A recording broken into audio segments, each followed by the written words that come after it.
In the spirit of introductions, my name is Pat Monahan.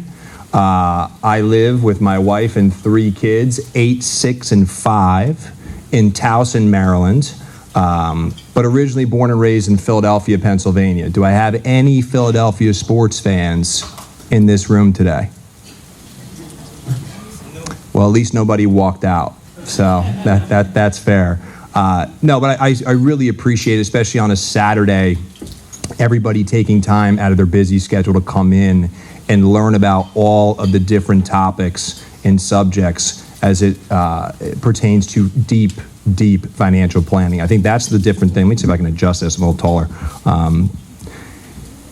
Where I come in and what I've done for the last 17 years at Lincoln Financial is sit down with advisory teams like Joe, Steve, and Mike and their respective clients and have educational conversations on how we can plan and how we can prepare for healthcare costs in retirement. How many of you, show of hands, has had to deal with a loved one, a friend, a family member who has needed healthcare for an extended period of time in your own home or in a nearby facility? Okay, so there's definitely an audience of people who have experience. I see you all the way over there. What I'd like to go through over the next 25 to 30 minutes is keep this very conversational, less slide heavy. Nothing says, I need another cup of coffee than running through 57 PowerPoint slides, right, at this stage of the session. But get into the why, the what, and the how of how we can be best prepared to tackle healthcare costs in retirement. So let's start off by just core fundamental principles of what I think the 3 things are that stand in the way of an otherwise seamless retirement. Those 3 things are taxes, inflation, and healthcare. Taxes, inflation, and healthcare. Why do I group those 3 things together? Well, for starters, they're ubiquitous, right? All of us in this room are going to have to come against or come up with taxes, inflation, and healthcare at some point in time of our lives. Another reason is we really have no choice but to simply be reactive to those 3 things because we have no idea what taxes, inflation, and healthcare will look like tomorrow or 20 or 30 years from now. But what Joe, Mike, and Steve do on a daily basis, what they have done, is manage taxes and inflation, right? It's what keeps the lights on in so many financial advisory offices. It's the core principle of what we do on a day-to-day basis.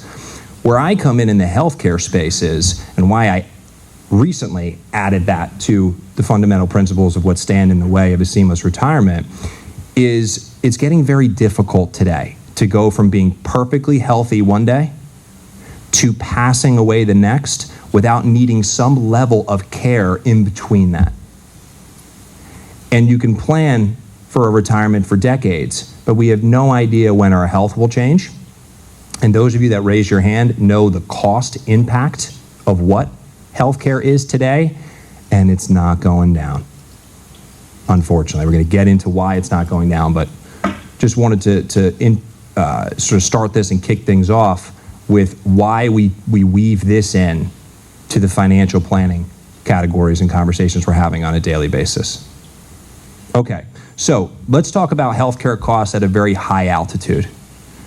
There's 2 different types, just 2. One is acute or short-term healthcare. Doctor's visits, inpatient care, surgeries, hospitalizations, prescription drugs. If you're currently employed and have health insurance through work, or if you've reached the age of 65 and you have already qualified for Medicare, your work insurance or government Medicare will shoulder 99% of your acute healthcare expenses. So as financial planners, are we concerned about your acute or short-term healthcare expenses or costs? We are not, for that reason, right? Your health insurance through work or Medicare is going to cover the majority of those bills. What we plan for and where our focus lies is the second type, which is long-term, extended, protracted, whichever word you want to use, medical costs. The healthcare costs that Medicare and your work insurance will not cover.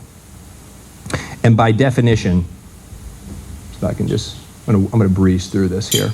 The definition of long-term healthcare is the inability to perform 2 out of the 6 activities of daily living, which you see right behind me here. I always tell people, these are the things you don't bring up on a first date, right? If you can't perform 2 out of these 6 activities of daily living, or a cognitive impairment is present at the time, that is where all of those medical costs become a personal expense. We have to pull funds from our portfolio or our cash reserves at the local credit union or the bank down the street to help start offsetting those expenses. Okay? So I think it's important to understand, okay, what is the true definition of a long-term healthcare need? If I fall off this stage and sprain my ankle and my doctor says, hey, Pat, you've got 2 weeks of physical therapy and you're back on your feet, that's not a long-term healthcare situation.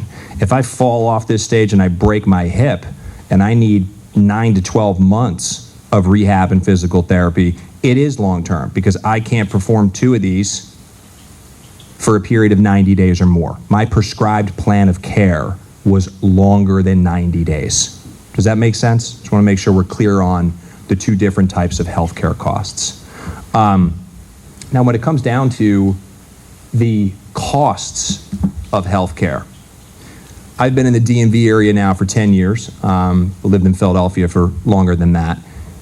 Most of you that raise your hand, if you had someone in a facility or required home health care, it's going to be around $10,000 to $15,000 a month. It could be less, but the going rate today is about $10,000 to $15,000 a month for the health care that we expect to receive, right?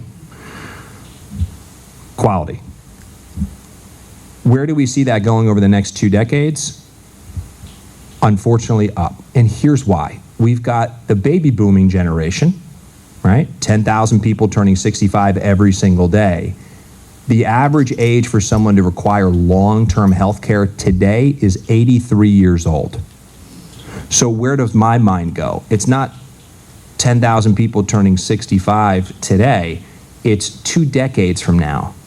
If the demand for this type of healthcare is going to skyrocket due to the baby booming generation needing that type of care, and the supply of the actual healthcare providers to provide that level of service doesn't increase with the demand, it's going to drive the cost up. And that's what we're seeing. We're not increasing the supply of these healthcare professionals to take care of the baby booming generation. So what's the solution? Well, the government could expand Medicare to pay for long-term health care, but if they do that, everyone's taxes will increase. Right? You're kind of robbing Peter to pay Paul, right?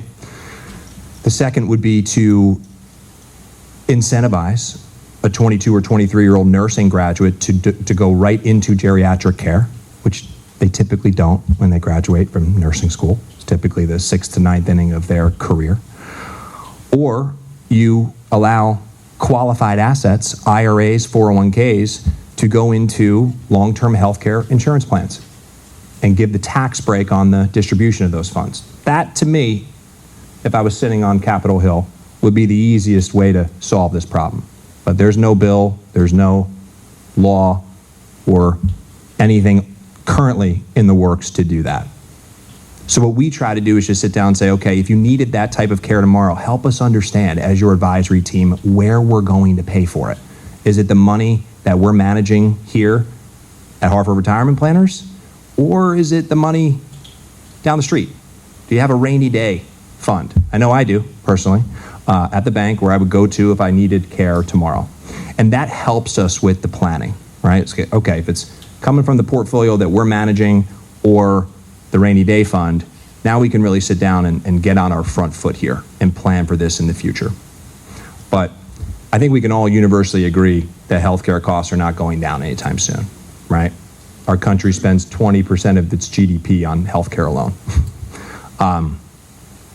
One of the things I will say is, on that same note, because I was just at a gerontology conference. You want to talk about an interesting conference. That's the study of aging.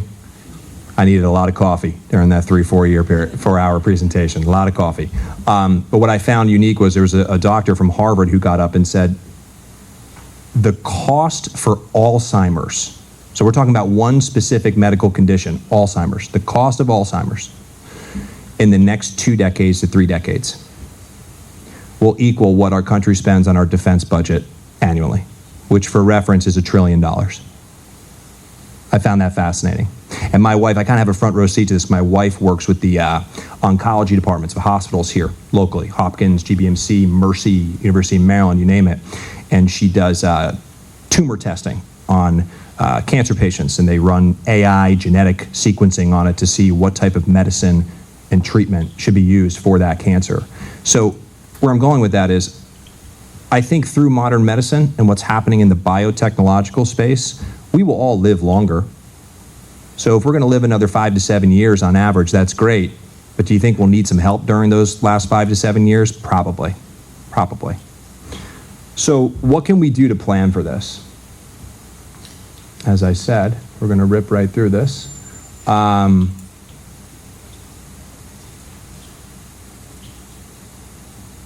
Okay, let me back up here. There we go. There are strategies in the marketplace where we don't have to pay for these long-term healthcare bills out of our own pockets. Dollar for dollar, 100%. And what you're staring at here, it's a lot, but I'll consolidate it and simplify it. So we talked about Medicare not covering long-term healthcare. Medicaid. In order to qualify for Medicaid, you would have to spend down your assets to $2,500 in total assets in order for the government to step in and pay for your long-term care.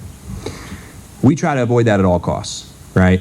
Because that removes your control and flexibility of your healthcare plan. Who's taking care of you, where you receive your care, right? Because there may not be beds available at the local Medicaid facility. You may have to travel 20 or 30 minutes to be somewhere, right? Not all facilities accept Medicaid patients. Your family. It's funny because my father, I joke, he was on the Smith & Wesson plan for a long time.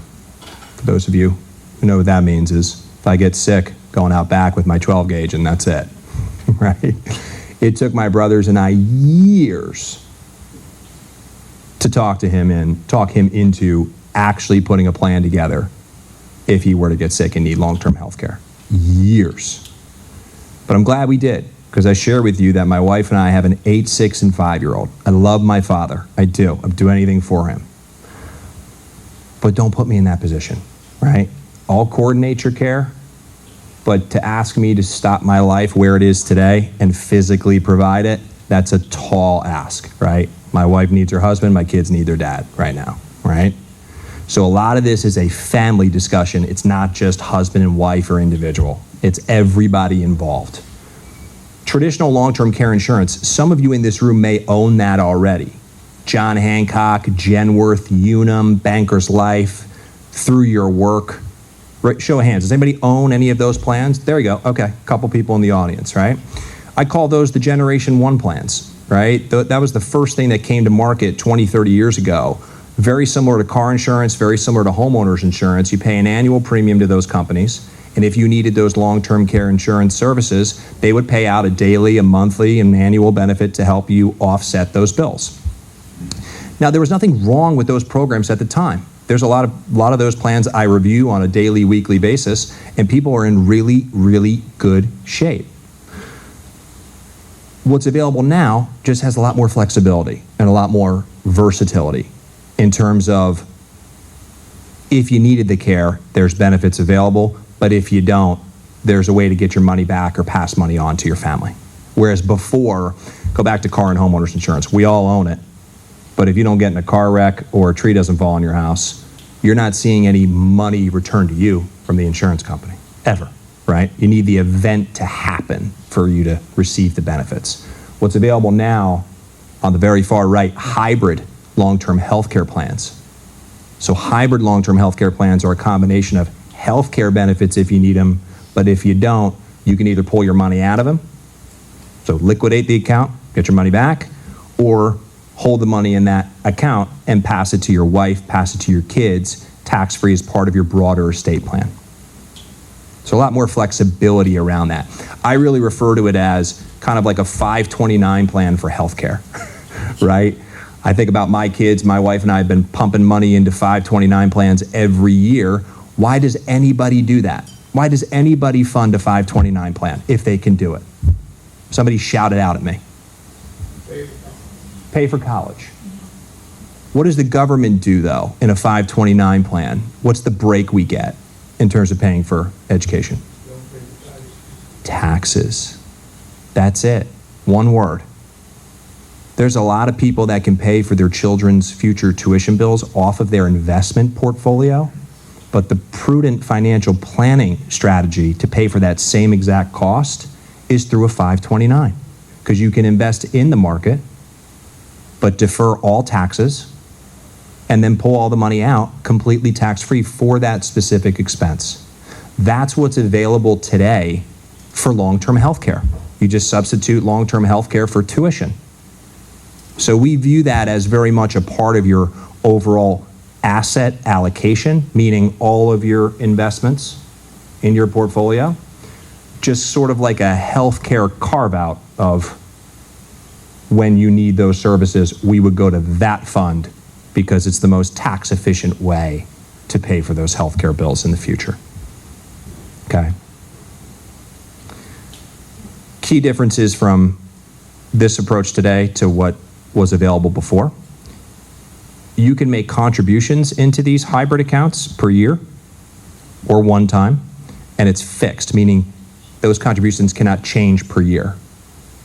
Older generation one plans, they can raise your contributions each year. And they have, because those companies got into some trouble when we hit historically low interest rates. So it's a fixed sort of finite funding schedule. Second, we just mentioned it, if you don't need the health care, every single dollar that was moved into one of these accounts gets transferred tax-free to a beneficiary if you don't use it, or you could pull the money out. And then lastly, there's no waiting period or deductible period before the benefits within the accounts are paid for the health care. All of the older programs had a 90 or 120 day wait, meaning you had to pay out of your own pocket for 90 or 120 days before the insurance company started paying the benefits out, which frustrated a lot of people, right? Because you need the care, you expect the money to come out of it, right? In terms of covered services,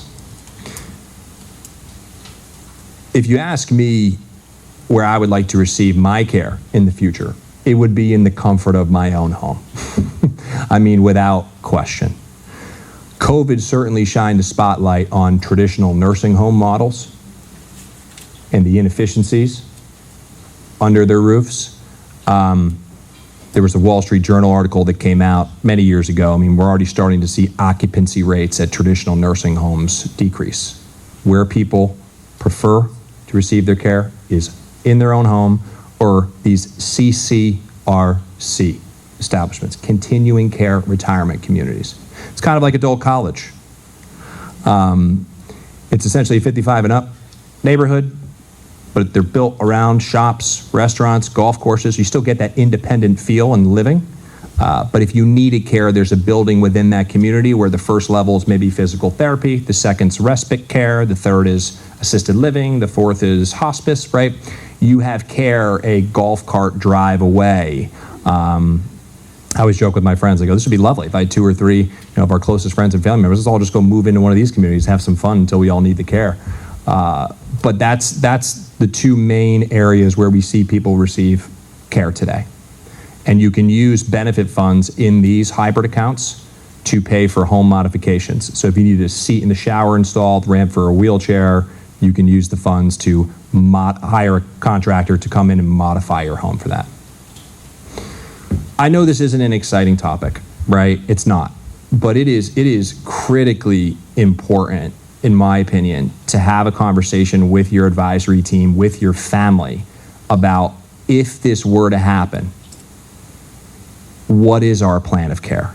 What is it, right? Because I've seen it for the last 17 years, whether it's a physical impairment or somebody becomes incapacitated, they get diagnosed with dementia, cognitive impairment, and they just don't know what to do, right?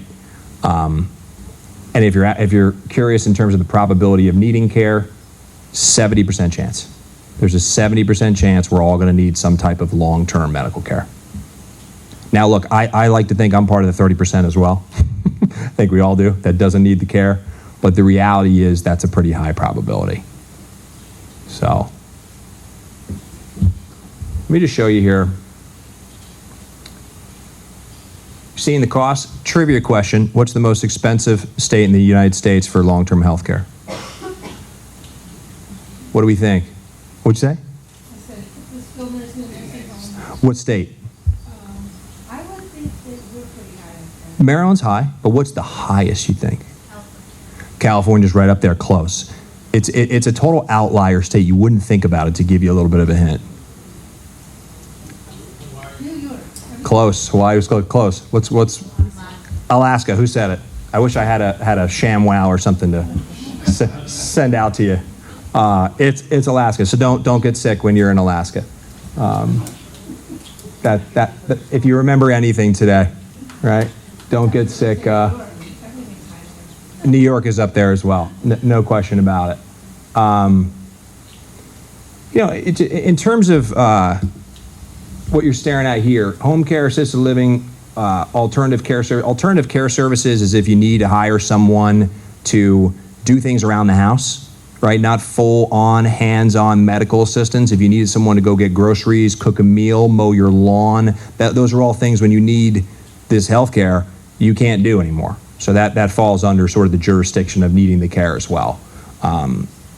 And just to add, in terms of why we're doing what we're doing here at Lincoln, and a little background on Lincoln Financial. We were the first company to ever come out with the hybrid long-term healthcare model in 1987.